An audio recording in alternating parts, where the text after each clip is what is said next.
നമസ്കാരം. പണ്ടും കേരളത്തിൽ നടക്കുന്ന കോൺഗ്രസിൻ്റെ സമ്മേളനങ്ങളിൽ പല തമാശകളും അരങ്ങേറുന്നത് പതിവാണ്. ഇക്കുറിയും കൊച്ചിയിൽ നടന്ന മഹാപഞ്ചായത്തുമായി ബന്ധപ്പെട്ട് ഉണ്ടായ സംഭവവികാസങ്ങളൊക്കെ തന്നെ രാഹുൽ ഗാന്ധി എന്ന കോൺഗ്രസിൻ്റെ മുതിർന്ന നേതാവിൻ്റെ രാഷ്ട്രീയ പക്വതയില്ലായ്മയാണ് സൂചിപ്പിക്കുന്നത് എന്നാണ് ഇപ്പോൾ കോൺഗ്രസിനുള്ളിൽ തന്നെ പലരും പറയുന്നത്. ഏതായാലും എല്ലാവരെയും ഒരുമിപ്പിച്ച് നിർത്തുന്നതിന് വേണ്ടി വിളിച്ചുകൂട്ടിയ സമ്മേളനം ഫലത്തിൽ കേരളത്തിലെ ഏറ്റവും പ്രധാനപ്പെട്ട 3-4 നേതാക്കളെ അവഗണിക്കുന്നതിന് തുല്യമായി മാറി, അല്ലെങ്കിൽ അവരെ അവഹേളിക്കുന്നതിന് തുല്യമായി മാറി എന്നാണ് ഈ നേതാക്കന്മാരുടെ അണികൾ ഇപ്പോൾ അടക്കം പറയുന്നത്. നിരവധി കാര്യങ്ങളാണ് ഇന്നലെ അവിടെ നടന്നത്. കേരളത്തിലെ ഏറ്റവും പ്രധാനപ്പെട്ട കോൺഗ്രസ് നേതാക്കളായ വി.ഡി. സതീശൻ പ്രതിപക്ഷ നേതാവ്, മുൻ കെ.പി.സി. അധ്യക്ഷൻ കെ. സുധാകരൻ, മുൻ കെ.പി.സി. പ്രസിഡന്റും മുൻ ആഭ്യന്തരമന്ത്രിയുമൊക്കെയായ രമേശ് ചെന്നിത്തല, ഡോക്ടർ ശശി തരൂർ എം.പി തുടങ്ങിയവർക്കെല്ലാം അത്ര നല്ല സുഖകരമായൊരു അനുഭവമായിരുന്നില്ല ഇന്നലത്തെ സമ്മേളനമെന്നാണ് അവരുടെ അനുയായികൾ പറയുന്നത്. ആദ്യം നമുക്ക് വി.ഡി. സതീശൻ്റെ കാര്യം തന്നെ എടുക്കാം. കേരളത്തിലെ പ്രതിപക്ഷ നേതാവായ കോൺഗ്രസിൻ്റെ നിയമസഭാ കക്ഷി നേതാവായ വി.ഡി. സതീശൻ രാഹുൽ ഗാന്ധിക്കൊപ്പം വേദിയിലേക്ക് പോകുന്നതിന് വേണ്ടി രാഹുൽ ഗാന്ധിയുടെ വാഹനത്തിൽ കയറാനെത്തിയപ്പോൾ രാഹുൽ ഗാന്ധി മറ്റൊരു വാഹനത്തിൽ വരാൻ അദ്ദേഹത്തോട് ആവശ്യപ്പെട്ടു എന്നാണ് ഇപ്പോൾ മനസ്സിലാക്കാൻ കഴിയുന്നത്. ഇത് ഒരു ശരിയായ നടപടിയല്ല. കാരണം കേരളത്തെ സംബന്ധിച്ചിടത്തോളം, കേരളത്തിലെ കോൺഗ്രസ് നേതാക്കളെ സംബന്ധിച്ചിടത്തോളം ഒക്കെ തന്നെ സംസ്ഥാന നിയമസഭയിലെ നിയമസഭാ കക്ഷി നേതാവും പ്രതിപക്ഷ നേതാവൊക്കെ വി.ഡി. സതീശൻ വളരെ സമുന്നതനായൊരു നേതാവ് തന്നെയാണ്. അത്തരത്തിലുള്ള നേതാവിനെ ഒപ്പം തൻ്റെ വാഹനത്തിലൊപ്പം കയറ്റിക്കൊണ്ട് സമ്മേളന വേദിയിലേക്ക് എത്തുന്നത് തന്നെയാണ് നല്ലത്. മാത്രമല്ല പണ്ടും അങ്ങനെ തന്നെയാണ് നമ്മൾ കണ്ടിട്ടുള്ളത്. പ്രധാനപ്പെട്ട കേന്ദ്ര നേതാക്കളൊക്കെ എത്തുമ്പോൾ അവരുടെ വാഹനത്തിൽ, ഹെലികോപ്റ്ററിലാണെങ്കിലും അത് കാറിലാണെങ്കിലും ഒക്കെ തന്നെ കേരളത്തിലെ ഏറ്റവും പ്രധാനപ്പെട്ട 1-2 നേതാക്കളെങ്കിലും അവർക്കൊപ്പം ആ വാഹനത്തിൽ സഞ്ചരിക്കുക, അത് ഈ നേതാക്കളുടെ ഒരു വളരെ അവരെ മൗലിക അവകാശമായി, അല്ലെങ്കിൽ അവരുടെ ഒരു വളരെ പ്രധാനപ്പെട്ട ഒരു കർമ്മമായി ഇത് പലരും കണക്കാക്കിയിരുന്നു. പക്ഷേ ഇത് നേരെ വിപരീത ഫലമായിരിക്കും ഉണ്ടാക്കുക എന്നുള്ളത് ഉറപ്പായിരിക്കുകയാണ്. കാരണം വി.ഡി. സതീശനെ സംബന്ധിച്ചിടത്തോളം അദ്ദേഹം ഇപ്പോൾ കേരളത്തിലെ 2 പ്രബല സമുദായ നേതാക്കളുടെ എതിർപ്പിനെ നേരിട്ടുകൊണ്ടിരിക്കുന്ന ഒരു കാലഘട്ടം കൂടിയാണ്. അങ്ങനെ ഒരു സന്ദർഭത്തിൽ പാർട്ടിയുടെ പ്രധാനപ്പെട്ട നേതാക്കൾ പലരും തന്നെ പരസ്യമായി വി.ഡി. സതീശനെ സംരക്ഷിക്കാൻ രംഗത്ത് വരുന്നില്ല. കെ. മുരളീധരനെ പോലെയുള്ള അപൂർവം പേർ മാത്രമാണുള്ളത്.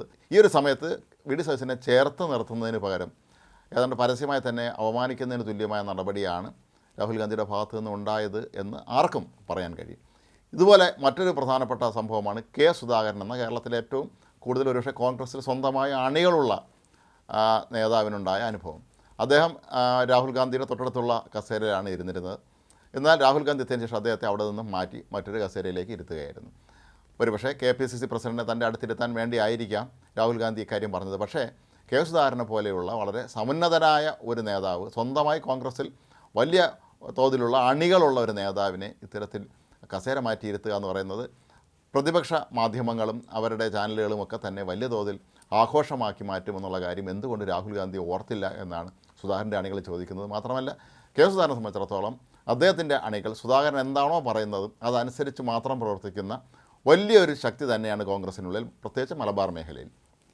ഇതൊക്കെ തന്നെ കെ. സുധാകരനെ പാർട്ടി നേതൃത്വം തഴയുകയാണ് എന്നുള്ള ഒരു പരാതി നേരത്തെ നിലവിലുണ്ടായിരുന്ന കെ.പി.സി. പ്രസിഡന്റ് സ്ഥാനത്ത് നിന്ന് മാറ്റിയ രീതിയോടൊക്കെ തന്നെ അദ്ദേഹത്തിൻ്റെ അണികൾ അന്ന് വലിയ തോതിലുള്ള പ്രതിഷേധം രേഖപ്പെടുത്തിയിരുന്നതാണ്. അപ്പോൾ ഈ ഒരു സന്ദർഭത്തിൽ അദ്ദേഹത്തെ വേദിയിലെ കസേര മാറ്റിയിരുത്തുക എന്ന് പറയുന്നത് എല്ലാവരും നോക്കിക്കൊണ്ടിരിക്കുമ്പോൾ ഇത്രയും ലൈവായി മാധ്യമങ്ങൾ സംപ്രേഷണം ചെയ്തുകൊണ്ടിരിക്കുന്ന ഒരു സമയത്തൊക്കെ തന്നെ സുധാകരനെ പോലുള്ളൊരു നേതാവിനെ കസേര മാറ്റിയിരുത്തുക, അപ്പുറത്ത് പോയി ഇരിക്കാൻ പറയുക തുടങ്ങിയ കാര്യങ്ങളൊക്കെ തന്നെ അത് സുധാകരനും മാനക്കേടാണ്, കേരളത്തിലെ കോൺഗ്രസ് നേതൃത്വത്തിനൊക്കെ തന്നെ വലിയ തോതിലുള്ള തിരിച്ചടിയായി മാറുമെന്നുള്ളത് ഉറപ്പാണ്. അതുപോലെ കേരളത്തിലെ ഏറ്റവും പ്രധാനപ്പെട്ട മറ്റൊരു നേതാവാണ് രമേശ് ചെന്നിത്തല. അദ്ദേഹം വളരെ ചെറിയ പ്രായത്തിൽ തന്നെ മന്ത്രിയായ ആളാണ്. 1982 മുതൽ എം.എൽ.എ. ആയിരുന്നു, എം.പി. ആയിരുന്നു, എ.ഐ.സി. സെക്രട്ടറി ആയിരുന്നു, യൂത്ത് കോൺഗ്രസിൻ്റെയും എൻ.എസ്.യുവിൻ്റെയും ദേശീയ അധ്യക്ഷനായിരുന്നു, കേരളത്തിൻ്റെ ആഭ്യന്തരമന്ത്രിയായിരുന്നു.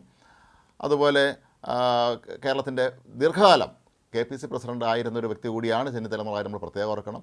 നമ്മുടെ ആഭ്യന്തരമന്ത്രിയായിരുന്നു, എ.ഐ.സി. സെക്രട്ടറി ആയിരുന്നു. അങ്ങനെ വളരെ സീനിയറായിട്ടുള്ള രമേശ് ചെന്നിത്തലയെ പ്രസംഗിക്കാൻ അവസരം നൽകിയത് പോലും ഒരുപാട് നേതാക്കൾ പ്രസംഗിച്ചതിന് ശേഷമാണ്. അടൂർ പ്രകാശ് ഉൾപ്പെടെയുള്ള UDF കൺവീനർ ഉൾപ്പെടെയുള്ളവർക്ക് തന്നെ പ്രസംഗിച്ചതിന് ശേഷമാണ് അദ്ദേഹത്തെ പ്രസംഗിക്കാൻ വിളിച്ചത്. രമേശ് ചെന്നിത്തല നിലവിൽ അദ്ദേഹം പാർട്ടിയിലെ വലിയ പദവികളൊന്നും തന്നെ കൈകാര്യം ചെയ്യുന്നില്ല, വർക്കിംഗ് കമ്മിറ്റിയിൽ ക്ഷണിതാവാണെന്നുള്ളത് ഒഴിച്ചാൽ രമേശ് ചെന്നിത്തലയുടെ സീനിയോറിറ്റി പരിഗണിക്കേണ്ടത് ആയിരുന്നില്ലേ എന്നാണ് അദ്ദേഹത്തിൻ്റെ അണികൾ ചോദിക്കുന്നത്. കാരണം രമേശ് ചെന്നിത്തലയെ സംബന്ധിച്ചിടത്തോളം അദ്ദേഹം കേരളത്തിലെ ഇന്നത്തെ നേതൃനിരയിലെ ഏറ്റവും പ്രധാനപ്പെട്ട വ്യക്തികളിൽ ഒരാളാണ്. ഒരുപക്ഷെ അദ്ദേഹം കഴിഞ്ഞ തവണ അദ്ദേഹം പ്രതിപക്ഷ നേതാവായി വീണ്ടും തിരഞ്ഞെടുക്കപ്പെട്ടിരുന്നുവെങ്കിൽ രമേശ് ചെന്നിത്തലയെ പ്രസംഗിക്കാൻ ഒരുപക്ഷെ കുറച്ചുകൂടെ നേരത്തെ വിളിക്കേണ്ടി വരുമായിരുന്നു എന്നുള്ളൊരു ഉറപ്പാണ്. പക്ഷേ രമേശ് ചെന്നിത്തലയുടെ സീനിയോറിറ്റിയെ പാർട്ടി അല്ലെങ്കിൽ രാഹുൽ ഗാന്ധി അത് പരിഗണിച്ചില്ല എന്നുള്ളൊരു പരാതി ഉയരുന്നുണ്ട്. അവസാനമായി ഈ വേദിയിൽ അവഗണന നേരിട്ടൊരു നേതാവ് ഡോക്ടർ ശശി തരൂരാണ്. നമുക്കറിയാം കേരളത്തിലെ ഒരുപക്ഷെ ഏറ്റവും അധികം ജനസ്വാധീനമുള്ള നേതാക്കളിൽ ഒരാളാണ് ഡോക്ടർ ശശി തരൂർ. അദ്ദേഹം ഒരു അന്താരാഷ്ട്ര തലത്തിൽ തന്നെ ശ്രദ്ധേയനായ വ്യക്തിത്വം കൂടിയാണ്. പക്ഷേ ശശി തരൂരിന് പ്രസംഗിക്കാൻ അവസരം നൽകിയത് രാഹുൽ ഗാന്ധി പ്രസംഗിക്കുന്നതിന് മുമ്പായിരുന്നു. അതായത് താൻ അവിടെ വേദിയിലിരിക്കുമ്പോൾ ഈ ശശി തരൂർ പ്രസംഗിക്കേണ്ടതില്ല എന്ന് രാഹുൽ ഗാന്ധി നിശ്ചയിച്ചതുപോലെയാണ് അവിടെ ഈ കാര്യങ്ങൾ നടന്നത്. കൂടാതെ രാഹുൽ ഗാന്ധി പ്രസംഗത്തിൻ്റെ തുടക്കത്തിൽ പ്രധാനപ്പെട്ട നേതാക്കളുടെയൊക്കെ തന്നെ പേരെടുത്ത് പറഞ്ഞപ്പോൾ അതിൽ ശശി തരൂരിൻ്റെ പേരില്ലായിരുന്നു. കേരളത്തിൽ നിന്നുള്ള കോൺഗ്രസ് പ്രവർത്തക സമിതി അംഗമാണ് ശശി തരൂർ എന്നുള്ളത് അദ്ദേഹത്തിൻ്റെ അനുയായികൾ ഓർമ്മിപ്പിക്കുന്നുണ്ട്. അപ്പോൾ ഏതായാലും കോൺഗ്രസിൻ്റെ വേദികളിൽ പതിവായി ഉണ്ടാകുന്ന കൂട്ടത്തല്ലും പ്രശ്നങ്ങളൊന്നും ഉണ്ടായില്ല എങ്കിൽ പോലും കേരളത്തിലെ ഏറ്റവും പ്രധാനപ്പെട്ട 4 നേതാക്കൾക്കുണ്ടായ ഈ ഒരു അവഗണന അത് രാഹുൽ ഗാന്ധിയുടെ ഭാഗത്തു നിന്നുണ്ടായ ഒരു വലിയ വീഴ്ചയായിട്ട് തന്നെയാണ് കേരളത്തിലെ പല കോൺഗ്രസ് പ്രവർത്തകരും കരുതുന്നത്. എല്ലാവരെയും ഒരുമിപ്പിച്ച് കൊണ്ടുപോകേണ്ട വ്യക്തിത്വമാണ് രാഹുൽ ഗാന്ധിയുടേത്. പക്ഷേ അദ്ദേഹം തന്നെ ഇക്കാര്യത്തിൽ ഇവരാരും നാളെ കേരളത്തിലെ കോൺഗ്രസ് നേതൃത്വത്തെ നയിക്കാൻ പോകുന്നില്ല, അല്ലെങ്കിൽ കേരളത്തിൽ നാളെ ഒരു മന്ത്രിസഭ ഉണ്ടായാൽ ഇവരൊന്നും മുഖ്യമന്ത്രി ആവുകയില്ല എന്നുള്ളൊരു സൂചനയാണോ ഇതിലൂടെ രാഹുൽ ഗാന്ധി നൽകിയത് എന്ന് പോലും സംശയം ജനിപ്പിക്കുന്നുണ്ട്. ഏതായാലും കെ.സി. വേണുഗോപാലും ചടങ്ങിൽ പങ്കെടുത്തിരുന്നുവെങ്കിലും ആരും കെ.സി. വേണുഗോപാലിനെ ഇക്കാര്യത്തിൽ കുറ്റം പറയുന്നതായി തോന്നുന്നില്ല. കാരണം അദ്ദേഹം സംഘടനാ ചുമതലയുള്ള AICC ജനറൽ സെക്രട്ടറി ആണ് എങ്കിൽ പോലും രാഹുൽ ഗാന്ധി എന്ന നേതാവ് തന്നെയാണ് അന്തിമമായി ഇവിടെ കാര്യങ്ങളൊക്കെ തന്നെ തീരുമാനിച്ചത്. പക്ഷേ അദ്ദേഹത്തിൻ്റെ ചില ഇടപെടലുകളാണ് രാഹുൽ ഗാന്ധി തന്നെ നേരിട്ട് നടത്തിയ ഇത്തരത്തിലുള്ള ഈ ഒരു അബദ്ധങ്ങൾ ഭാവിയിൽ തങ്ങൾക്ക് വലിയ തോതിലുള്ള പ്രശ്നങ്ങൾ സൃഷ്ടിക്കുമോ എന്നാണ് കേരളത്തിലെ കോൺഗ്രസിൻ്റെ അണികൾ ഇപ്പോഴും സംശയിക്കുന്നത്. കാരണം നേതൃതലത്തിൽ എന്തൊക്കെ മാറ്റങ്ങളുണ്ടായാലും അണികളാണ് പാർട്ടിയുടെ ചക്രം ചലിപ്പിക്കേണ്ടത്, അവർ തന്നെയാണ് പാർട്ടിയെ മുന്നോട്ട് കൊണ്ടുപോകേണ്ടത്. ഈ കേരളത്തിലെ കോൺഗ്രസിൻ്റെ ചരിത്രം പരിശോധിക്കുമ്പോൾ നമുക്ക് മനസ്സിലാക്കാൻ കഴിയുന്ന കാര്യം കേരളത്തിലെ വലിയൊരു ഭാഗം കോൺഗ്രസ് അണികളൊക്കെ തന്നെ ഏതെങ്കിലും നേതാവിൻ്റെ അണികളിൽപ്പെട്ടവരായിരിക്കും.